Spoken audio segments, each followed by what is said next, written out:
Hello, everybody. Welcome to another edition of the Midweek Check-In. Glad to have you along this few minutes of time that I remind you you've been prayed for. Always make sure to do that. Prayer is very important. And so is the Word of God. I just want to share something with you that as I was just reading through various places in the Old Testament that caught my attention, especially in the book of 2 Kings. And many places here in this book we have a record of various kings that served the king of the area in Israel and some in Judah. And I find that with each one that it records whether they did good or whether they did wrong.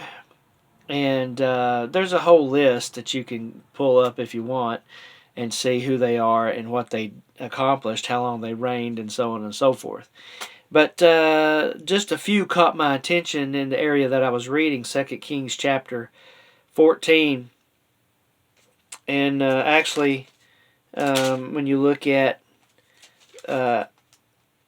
Jeroboam, that's where I was kind of starting when I picked up my reading. In Jeroboam, the second is mentioned in chapter 14 and verse 23. And it says that he reigned 41 years. Was king in Samaria, became king in Samaria. And verse 24 says he did evil in the sight of the Lord. Then I noticed Azariah in chapter 15 reigned 52 years, was 16 years old when he became king. Reigned 52 years in Jerusalem, and he did what was right in the sight of the Lord. There's another fella in verse 8 of chapter 15, Zechariah, who is not the same one as the prophet.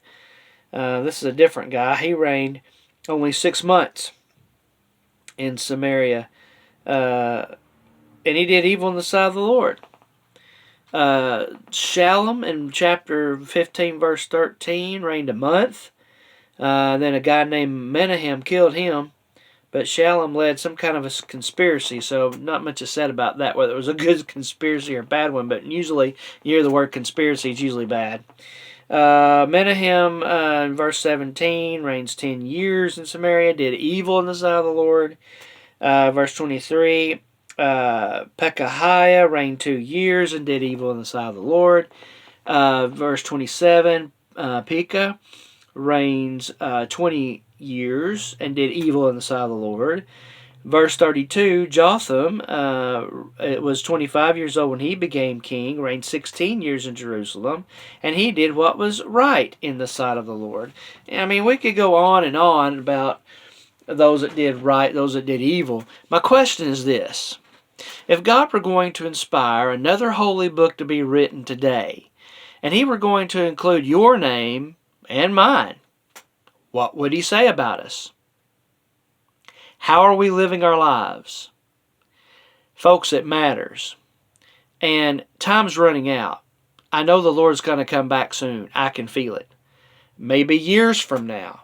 Don't know how long, how quickly. Just that he's coming back. So until then, if something were to be written about your life, how would it be written? What would it say? Let's make sure that we're living our life so that God would clearly write, he did what was right in the sight of the Lord. Have a great day.